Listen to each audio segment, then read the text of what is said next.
ఇది కదులుతున్న రైలులో జరిగిన ఒక అసాధ్యమైన దొంగతనం.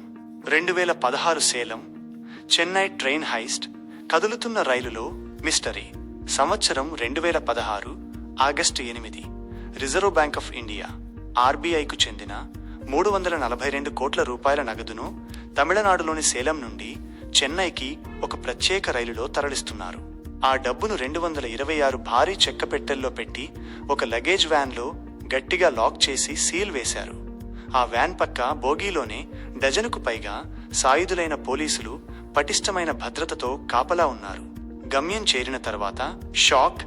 రైలు రాత్రి ప్రయాణం ప్రారంభించి సుమారు 350 కిలోమీటర్లు ప్రయాణించి ఉదయం చెన్నై చేరుకుంది. ఆర్బీఐ అధికారులు, పోలీసులు లగేజ్ వ్యాన్ దగ్గరకు వచ్చారు. బయట వేసిన సీల్, తాళాలు ఎక్కడా పగల్లేదు. అంతా భద్రంగానే ఉంది. కానీ తాళం తెరిచి లోపలికి వెళ్లి చూసిన అధికారుల గుండెలు ఆగిపోయినంత పనైంది. లోపల ఉన్న కొన్ని చెక్క పెట్టెలు పగిలిపోయి ఉన్నాయి. వాటిల్లో ఉండాల్సిన సుమారు 5.78 కోట్ల రూపాయల నగదు మాయమైంది. అసలు దొంగతనం ఎలా జరిగింది? తలుపులు మూసే ఉన్నాయి, పక్కనే పోలీసులు ఉన్నారు. మరి దొంగలు ఎలా వచ్చారు? పైకి చూసిన అధికారులకు అప్పుడు అసలు విషయం అర్థమైంది.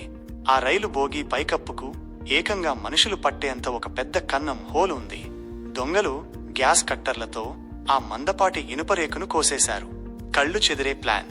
రైలు గంటకు 80 కిలోమీటర్ల వేగంతో చీకట్లో దూసుకుపోతుండగా దొంగలు రైలు పైకప్పు మీదకు చేరుకుని గ్యాస్ కట్టర్లతో ఆ పైకప్పును కోసి ఒకరి తర్వాత ఒకరు లోపలికి దిగారు. కదులుతున్న రైలులో బ్యాలెన్స్ చేసుకుంటూనే పెట్టెలు పగలగొట్టి డబ్బు మూటగట్టుకున్నారు.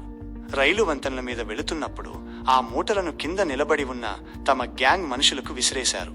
అంతా అయ్యాక రైలు వేగం తగ్గినప్పుడు చీకట్లో అక్కడ్నుంచి దూకేసి మాయమయ్యారు. మిస్టరీ ఛేదన. ఒక హాలీవుడ్ యాక్షన్ సీన్ను తలపించేలా జరిగిన ఈ హైస్ట్ పోలీసులకు 2 ఏళ్ల పాటు ఒక అంతుచిక్కని మిస్టరీగా మిగిలిపోయింది. ఎట్టకేలకు సిఐడి అధికారులు దేశవ్యాప్తంగా గాలించి ప్రాణాలకు తెగించి కదులుతున్న వాహనాల మీద దొంగతనాలు చేసే మధ్యప్రదేశ్కు చెందిన ఒక గ్యాంగ్ దీని వెనుక ఉందని కనిపెట్టారు. ఈ కదులుతున్న రైలు దొంగతనం మిస్టరీ మీకెలా అనిపించింది? మోర్ ఇంట్రెస్టింగ్ కంటెంట్స్ కోసం ఛానల్ని సబ్స్క్రైబ్ చేసుకోండి.